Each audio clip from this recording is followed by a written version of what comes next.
Cette émission vous est présentée par Dubo Électrique. Ici Camille Chai. Et Jean-Marie Lapointe. Bienvenue à Paranatation 2013.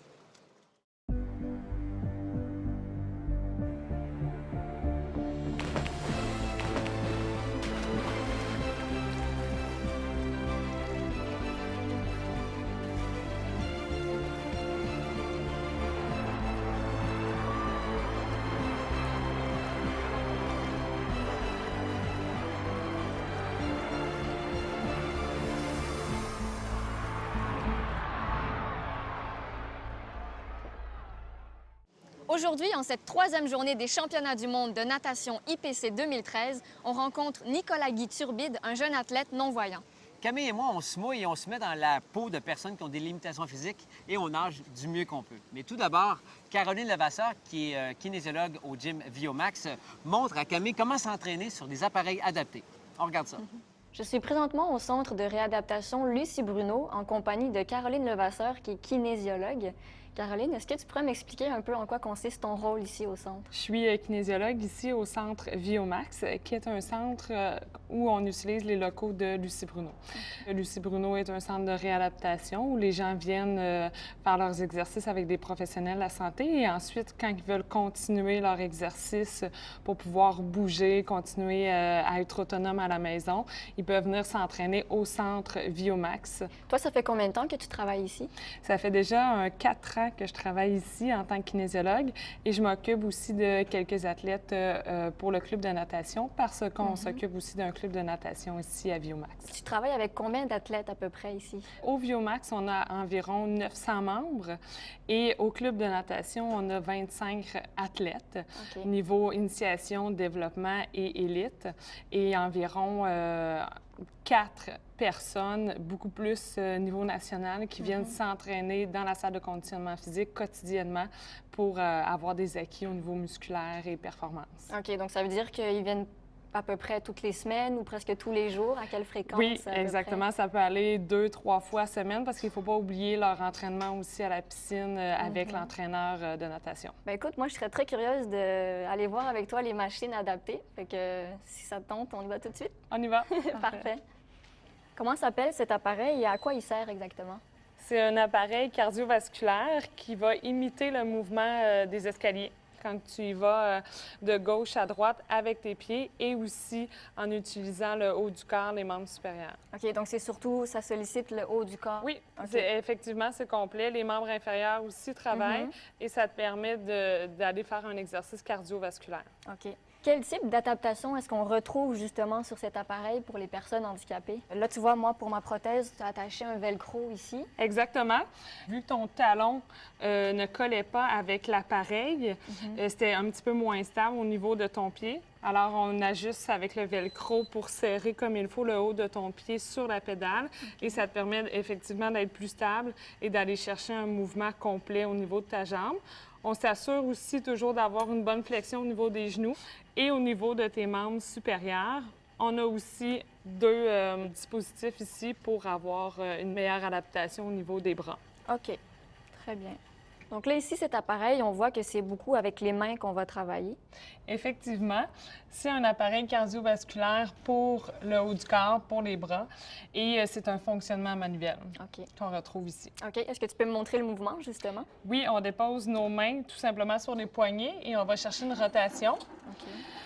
L'adaptation qu'on retrouve souvent pour les personnes qui ont moins de préhension au niveau des doigts, des mains, c'est un bracelet qu'on installe autour du poignet. On insère ici avec la loupe au niveau de la poignée et on peut continuer à faire le mouvement et recréer la rotation qu'on veut aller rechercher. OK. Ensuite, on peut aller chercher aussi des intervalles pour les athlètes en natation, d'aller augmenter la vitesse avec des repos, de la récupération. C'est faisable sur cet appareil-là.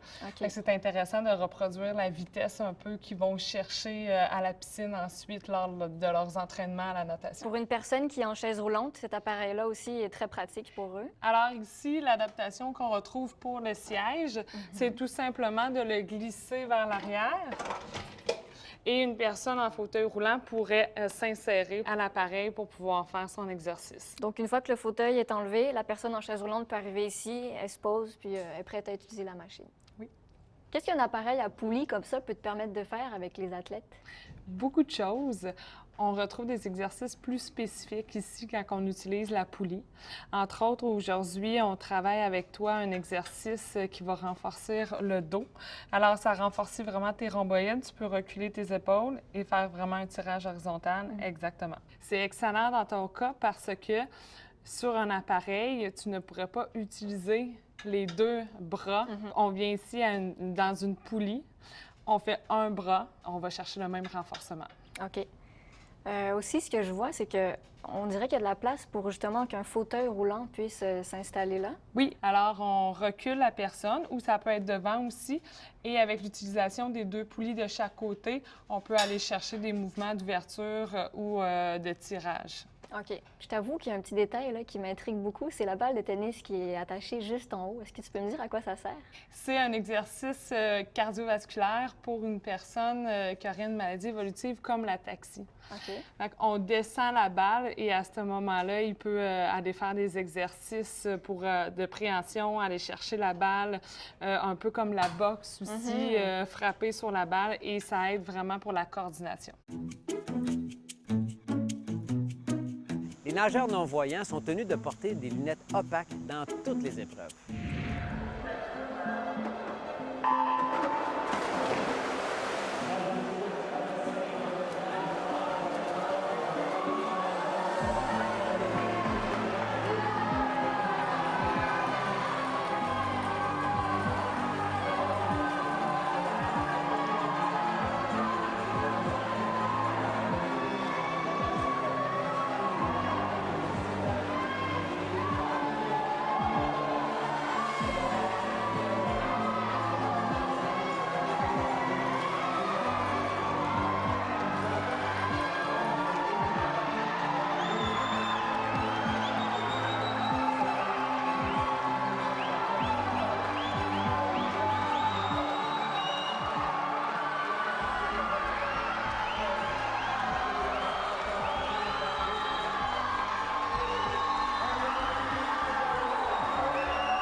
Nicolas Guy Turbide est un jeune athlète non-voyant que tu as eu l'occasion de rencontrer. Si tu avais à le décrire en quelques mots, ce serait quoi? C'est un garçon qui est présent, qui est touchant et qui est surtout très mature. Bon, regarde ça. Nicolas, tu as 16 ans, tu viens de Québec. Tu es atteint de myopie sévère depuis la naissance. Est-ce que tu peux m'en parler plus? Je suis né avec de l'albinisme oculocutané. Ça, c'est une maladie génétique qui va affecter mes yeux. Donc, je suis légalement aveugle. Puis, je suis né sans pigmentation dans mes cheveux puis dans ma peau. Donc, c'est pour ça que j'ai les cheveux plus pâles puis la peau plus blanche. OK. Ça fait combien de temps que tu fais la natation? J'ai commencé à nager quand j'avais environ 5-6 ans. Mais vraiment, le compétitif, j'ai commencé à 11 ans. J'ai été introduit au monde de la paranatation quand j'avais 13 ans. OK. Qu'est-ce qui fait que tu as choisi de faire de la natation? Au début, j'étais un joueur de golf. Je suivais les traces de mon père puis de ma mère. Puis pour me renforcer au golf, mon père me demandait est-ce que ça te tenterait de faire de la natation pour gagner une masse musculaire. Puis j'ai commencé. Puis j'aimais vraiment pas ça. J'aimais pas le principe de la natation. Jusqu'au jour où j'ai commencé la compétition, où là que j'ai complètement accroché. Entre nager juste pour le fun puis faire les compétitions, tu es beaucoup plus un battant, je pourrais dire. C'est toute la différence pour moi. Moi, j'ai besoin d'avoir quelqu'un contre qui faire une course. Dans quelle catégorie est-ce que toi, tu as été classé? Moi, je me suis classé dans la catégorie S13. Puis la catégorie S13, c'est une catégorie contenant des personnes avec un handicap visuel comme moi. Puis les catégories S11 à S13, ça, c'est les trois catégories qui représentent les personnes ayant un handicap visuel. Catégorie S11, ça va être les personnes complètement aveugles. Donc, durant la compétition, on va être obligé de porter des lunettes de piscine, mais complètement noires, pour prouver qu'ils sont complètement aveugles. Catégorie S12 ne seront pas obligés de porter ces lunettes-là, mais vont voir juste un petit peu, soit qui auront une mauvaise perception ou soit qui n'auront pas OK. beaucoup d'angle de vue. Puis moi, dans ma catégorie, ça inclut du monde comme moi qui ont de l'albinisme ou des personnes qui sont comme moi légalement aveugles. Mhm. Est-ce que justement c'est pour les personnes dans les autres catégories que la piscine elle a été recouverte? C'est justement à cause de ces trois catégories-là, ou plutôt S12 ou S13, les trois qui peuvent percevoir de la lumière. Vu que la compétition est à l'extérieur, c'est pour pas nous nuire dans le sens quand on va nager le dos. Mais pour nous, c'est plus difficile quand on est au soleil parce que la plupart d'entre nous sont photophobiques. Puis c'est pour ça justement qu'ils ont recouvert la piscine avec un toit pour nous permettre de cacher le soleil puis de garder nos performances le meilleur possible. Quand tu commences une course, à quoi tu penses? Est-ce que tu as tendance à être stressé? Je dirais que la pression est à son maximum jusqu'au moment où j'embarque sur le bloc de départ. Mais avant ça, je suis vraiment stressé. Puis là, je pense à tout ce qui peut arriver mal. Puis je sais des fois que c'est pas ça qu'il faudrait que je fasse. Mais je prends tout le temps le temps de visualiser ma course. Comment j'aimerais la faire. Comment j'aimerais que ça se termine. Est-ce que tu as des objectifs personnels? Personnellement, moi, mon but ici, cette semaine, ce ne sera pas de gagner une médaille nécessairement. Mais c'est sûr que je peux toujours rêver un peu, puis c'est jamais impossible. Mais mon but, ça va être d'améliorer mon classement mondial pour augmenter mes chances d'aller à d'autres compétitions comme celle-là ici, à Montréal. Puis vraiment, pour moi, la position va pas vraiment m'importer beaucoup. C'est plus faire le meilleur temps possible pour me qualifier le plus haut possible. Puis au quotidien, dans ta vie de tous les jours, qu'est-ce que ça t'amène le fait de faire justement de la paranatation? C'est une façon agréable de faire le sport. On est comme une petite famille dans notre catégorie, puis on est tous contre, puis on a bien du plaisir. En tout cas, Nicolas, j'ai vu une vidéo de toi où tu sortais de la piscine après avoir nagé ou fait une course. Puis quand tu es sorti dehors, je t'ai vu avec le gros sourire aux lèvres. Je t'avoue que ça m'a beaucoup touchée. J'imagine que tu dois être fier de toi. Bien, c'est sûr que normalement, quand la course a bien été, c'est sûr que je suis assez content, mais j'essaie de prendre tout ça comme des marches, monter une par une, d'atteindre à mon but, qui va être Rio en 2016. Ben, Nicolas, je te souhaite bonne chance, puis ça a été un plaisir de faire ta connaissance. Mais ça a fait un plaisir de vous connaître aussi. Merci. La natation, c'était loin d'être mon premier choix. Mon héros, mon idole, c'était Patrick Roy et j'avais envie de jouer pour le Canadien de Montréal et de devenir un joueur de hockey. Alors, je vais voir mes parents à l'âge de 6 ans et je dis « Maman, papa, j'ai envie de devenir le prochain Patrick Roy puis jouer pour le Canadien de Montréal. » Et là, ma mère a dit « Wow, c'est un super beau projet, ça, Benoît. » Elle m'a dit « Peut-être que tu vas avoir la difficulté à patiner à cause de ton pied. » Je dis « Non, tu vas voir, je vais devenir le prochain joueur de hockey. Puis, dans le fond, je devrais être Carey Price présentement puis jouer pour le Canadien. » Puis mes parents m'amènent au Canadian Tire, m'achètent des patins et ça a pris 2 minutes. Ça m'a pris 2 minutes pour réaliser que ma mère avait raison. C'était loin d'être évident pour moi de patiner et j'ai passé, je pense, les 5 premières secondes debout sur la patinoire et les 2 minutes suivantes assis sur la glace. Et j'ai laissé de côté mon rêve de devenir Patrick Roy. Et l'année suivante, j'ai essayé le baseball. Mon nouveau héros, c'était Gary Carter. Puis c'est un petit peu la même histoire qui s'est répétée. J'avais de la difficulté à courir. Je n'étais pas super agile avec mes jambes. Alors j'ai laissé de côté mon rêve de devenir Gary Carter. Et l'année suivante, en l'espace de peu de temps, je pense 48 heures, mon meilleur ami, mon voisin Stéphane, où j'ai grandi à Saint-Hubert, remportait une médaille d'argent aux Jeux du Québec en natation. J'étais inspiré et 48 heures plus tard, Mark Tewksbury remportait sa première médaille, sa médaille d'or aux Jeux de Barcelone en 92. Alors, j'avais maintenant envie de devenir le prochain Stéphane et le prochain Mark Tewksbury. Et c'est comme ça que la natation est arrivée dans ma vie à l'âge de 8 ans.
train de mieux comprendre la réalité des athlètes qui vivent avec un handicap. Caroline Levasseur nous a imposé 3 types de limitations physiques.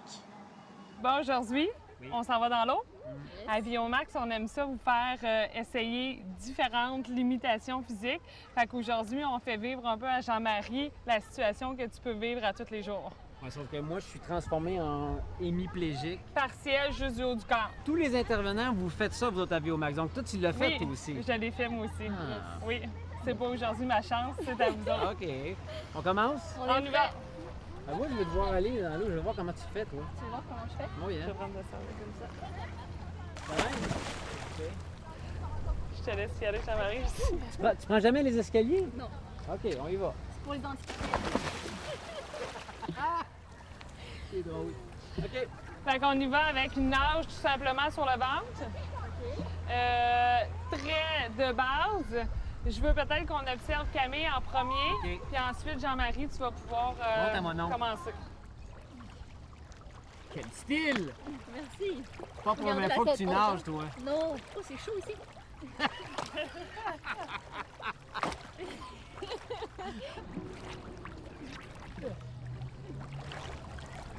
Ah, ben ouais, je cale un peu. Ça me fait du sur place. Hey, ça Fait que avance pas vite. Jean-Marie, effectivement, tu vois tout de suite qu'au niveau de ton équilibre, c'est beaucoup plus difficile. Ah ouais. Le transfert de poids aussi, c'est difficile d'aller chercher la partie inférieure des membres. Cette Yes. fois-ci, on Ouais. essaie de vivre une expérience d'une personne non-voyante qui nage de façon assez traditionnelle sur le dos. Fait que Camille, je te demande tout simplement de fermer les yeux. Jean-Marie, je suis comme pas sûre que tu vas respecter ça, fait que je te donne des lunettes. Ouais, c'est un peu un tricheur aussi. Hey, vous êtes polis, vous autres? OK.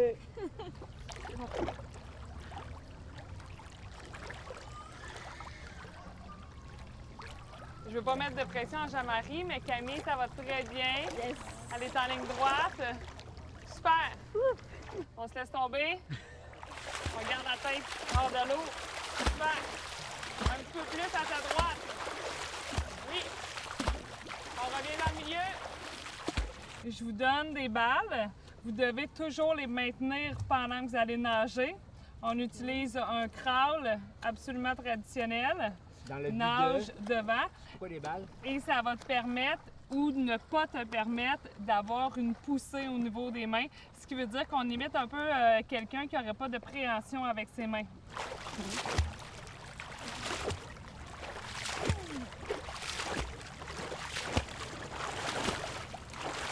Ouh, c'est pas facile.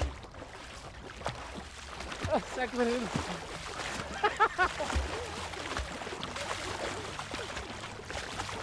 La poussée, vous ne pouvez pas l'avoir à la fin de votre mouvement, fait que ça devient beaucoup plus difficile d'avoir la vitesse. Ah ouais. Mais c'était très bien fait. Lors d'une compétition, les nageurs non-voyants doivent être assistés d'une personne qui leur indique qu'ils sont arrivés à l'extrémité de la piscine. On touche alors le nageur avec une perche matelassée. Cette technique s'appelle le taraudage.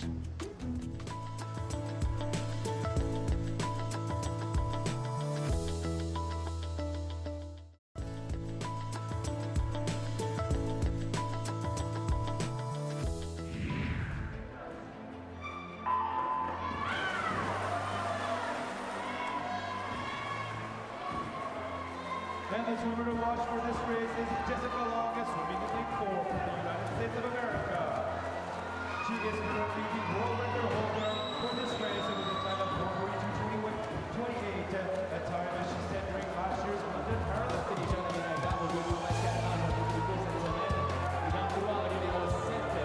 Lisa Lindberger, d'ailleurs, remporté la médaille d'argent au 100 mètres brasse.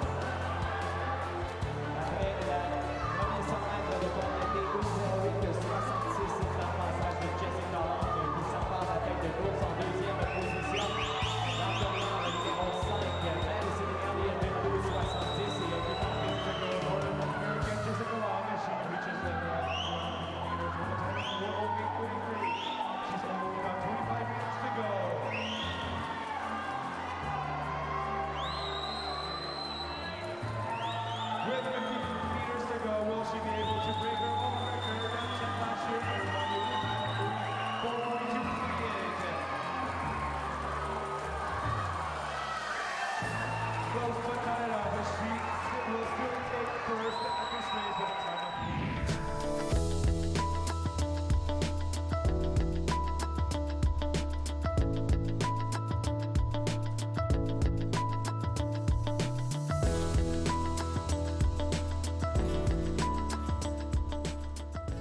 C'est tout pour aujourd'hui. Merci beaucoup d'avoir été avec nous. On se donne rendez-vous demain pour une autre émission de Paranatation 2013. Ciao! Cette émission vous a été présentée par Dubo électrique.